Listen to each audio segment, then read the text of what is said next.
नमस्कार, मैं हिमांशी अरोड़ा। स्वागत है आप सभी का जस्ट इंडिया में। चले रुक करते हैं आज की खास खबरों की ओर।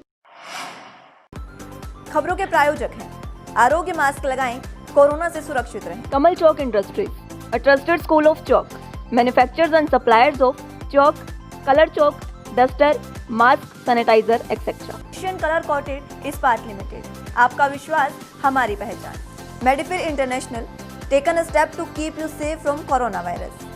रंज किया showroom in Rohtak and Bahadurgarh. Showroom पर आएं, टेस्ट ड्राइव लें और गाड़ी बुक कराएं। हरियाणा सरकार ने चावल मिलों के फर्जीवाड़े को रोकने के लिए उन पर कई तरह के बैरियर लगा दिए हैं। केंद्रीय पुल के लिए मिलों द्वारा दिए जाने वाले जिस चावल में नमी की मात्रा 8 या 9% तक होगी, उस चावल को हरियाणा सरकार ना तो स्वीकार करेगी और ना ही केंद्रीय पुल में भेजेगी। हरियाणा सरकार और भारतीय खाद्य निगम द्वारा तैयार नए पैरामीटर के आधार पर 12% नमी वाला चावल नया होगा और उसे ही केंद्रीय पुल के लिए स्वीकार किया जाएगा।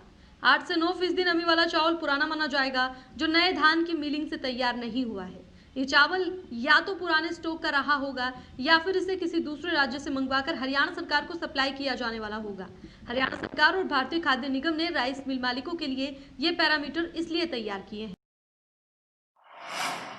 हरियाणा सरकार राज्य में बिजली चोरी पर काबू पाने में काफी हद तक कामयाब हुई है, लेकिन उसके अफसर ही बड़ी परेशानी बन गए हैं। खुलासा हुआ है कि हरियाणा के सरकारी दफ्तरों, खासकर बड़े अधिकारियों के घर और कार्यालयों में जमकर बिजली चोरी हो रही है।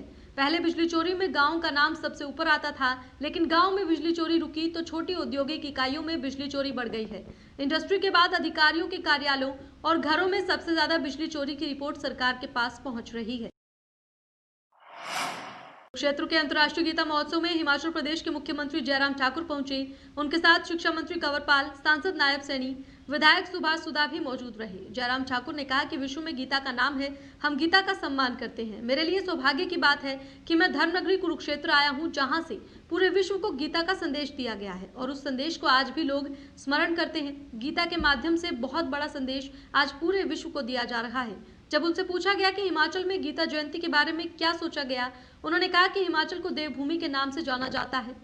उन्होंने कहा हिमाचल प्रदेश सरकार भी विचार करेगी कि हिमाचल प्रदेश में भी किस तरह से अंतर्राष्ट्रीय गीता जयंती का पर्व मनाया जाए। इस पर जरूर विचार होगा। किसानों के मुद्दे पर उन्होंने कुछ भी नहीं बोला और कहा कि आज तो हम गीता महोत्सव में आए हैं। मेरे लिए सौभाग्य की बात है कि आज बहुत पवित्र कुरुक्षेत्र की भूमि पर आने का अवसर प्राप्त हुआ, जहाँ से पूरे विश्व को गीता का संदेश जो है आज भी लोग उसको स्मरण करते हैं, उसका पालन भी करते हैं। और उस दृष्टि से मैं हरियाणा सरकार को भी इस बात के लिए बधाई देता हूं कि गीता महोत्सव जो इसका जो आयोजन हुआ, आज के इस युग में संस्कृति को, संस्कार को जिंदा रखना और जो हमारे जो पुरानी इतिहास की चीज़ें हैं उनको हम इस प्रगति की भागदौड़ में जो है भूले ना। समूचा उत्तर भारत शीतलहर की चपेट में है। हरियाणा के नारनौल में रविवार को न्यूनतम तापमान 2.4 डिग्री रहा, जो सामान्य से 3 डिग्री कम है, जबकि हिमाचल के शिमला में यह 8.1 डिग्री दर्ज किया गया। यानी शिमला के मुकाबले नारनौल करीब 3.5 गुना ठंडा रहा। कुछ इलाकों में सुबह लगातार तीसरे दिन भी पाला जमा। अंबाला में अधिकतम तापमान 18.5 डिग्री पर आ गया। हालांकि दिन में धूप खिलने से ठंड से कुछ राहत मिली। मौसम वैज्ञानिकों का कहना है कि अगले 24 घंटे में 2 से 3 डिग्री तापमान बढ़ने के आसार हैं। 21 से 24 दिसंबर तक धुंध गहरा सकती है।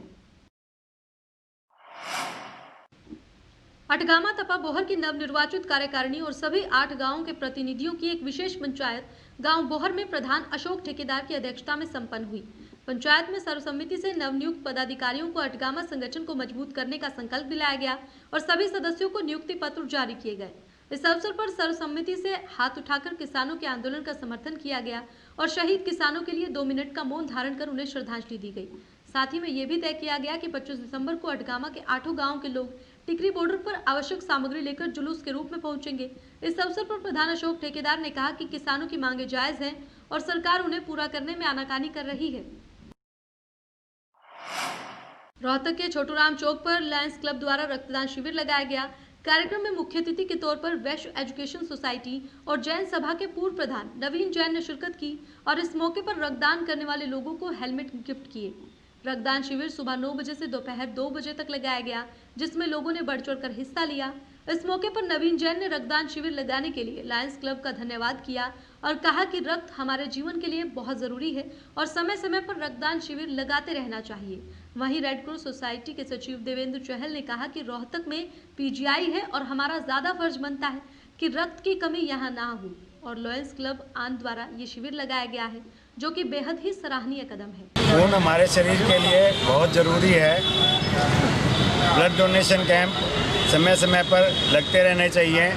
इससे जो एक्सीडेंटल केस होते हैं या जो और किसी बीमारी की वजह से जो ज़रूरत पड़ती है तो ये उसमें बहुत काम आता है। मैं लायंस क्लब को बहुत बहुत बधाई देता हूँ कि ये समय समय पर ब्लड डोनेशन कैंप लगाते रहते हैं और समाज की सेवा करते रहते हैं। मैं इनको धन्यवाद भी करता हूँ कि इन्होंने मुझे याद किया। धन्यवाद। रक्तदान शिविर लायंस क्लब आन की ओर से आयोजित किया जा रहा है। हमारा रोहतक में पीजीआई हरियाणा का एकमात्र पीजीआई रोहतक में ही है और हमारे को ज़्यादा काम करने की इस क्षेत्र में ज़्यादा ज़रूरत होती है। मैंने स्पेशल रिक्वेस्ट की लायंस क्लब आन के प्रधान श्री महेंद्र गुनानी जी से।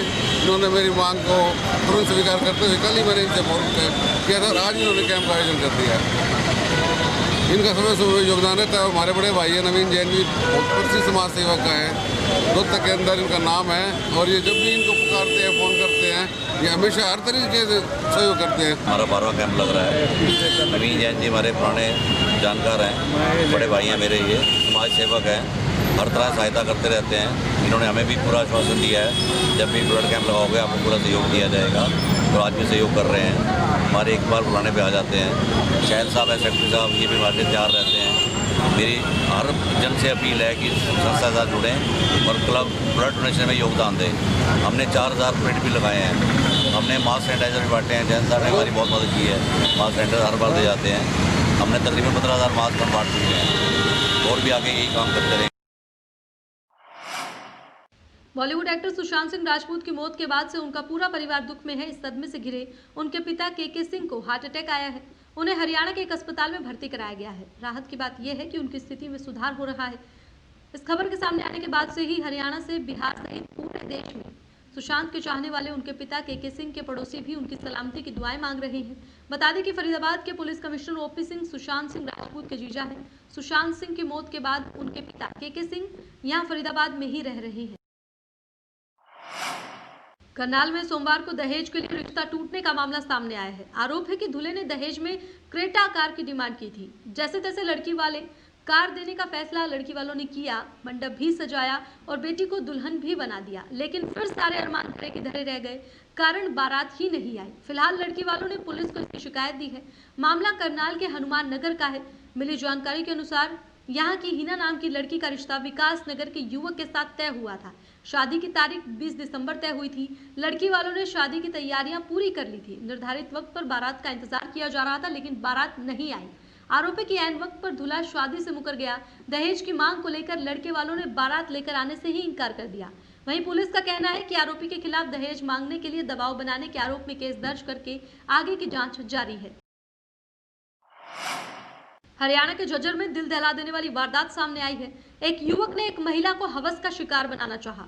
महिला उससे बचकर भाग गई तो आरोपी ने उसकी 5 साल की बेटी के साथ दरिंदगी की और उसे मौत के घाट उतार दिया। बता दें कि झज्जर के एक मोहल्ले में बिहार का रहने वाला राजमिस्त्री किराए के मकान में रहता है। वो रात को घर में सो रहा था तो एक युवक ने उसे जगाया। युवक को चोट लगी हुई थी। जब राजमिस्त्री उसे घर छोड़ने के लिए गया तो आरोपी ने राजमिस्त्री को अपने घर में ही कमरे में बंद कर दिया। इसके बाद वो राजमिस्त्री के घर गया और उसकी पत्नी के साथ जबरदस्ती करने की कोशिश की। वो किसी तरह युवक के चुंगल से बचकर भाग गई तो युवक ने उसकी 5 वर्षीय मासूम बेटी को अपने घर उठा लाया। वहां आरोपी ने उसके साथ दुष्कर्म। खबरों के प्रायोजक थे कमल चौक industries, a trusted school of chalk, manufacturers and suppliers of chalk, color chalk, slate pencil, duster, dustless chalk, housekeeping material, mask, sanitizer, hand wash. Office number 201, first floor, town centre mall, D park, model town, Rohtak. Corona महामारी से लड़ने के लिए आरोग्य mask लाया है आपके लिए सबसे आधुनिक मास्क। इसके साथ ही आपको मिलेगी आधुनिक पीपीई किट, वो भी बहुत ही सस्ते रेट पर। contact@arogyamasks.com पर जाएं और हमसे संपर्क करें या फिर www.arogyamasks.com से जुड़ें। इसके साथ ही आप हमें कॉल कर सकते हैं। हमारा पता है Anand international, plot number 181, Panipat, Haryana. Be Fast Fit, India's fastest growing fitness chain, now at Rohtak D Park.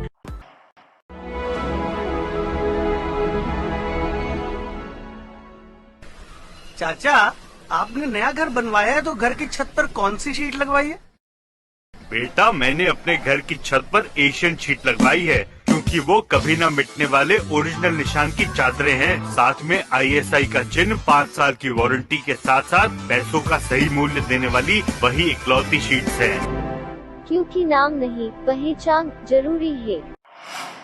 फिलहाल इस बुलेटिन में इतना ही, लेकिन बाकी की तमाम खबरों के लिए आप देखते रहें जस्ट इंडिया। नमस्कार।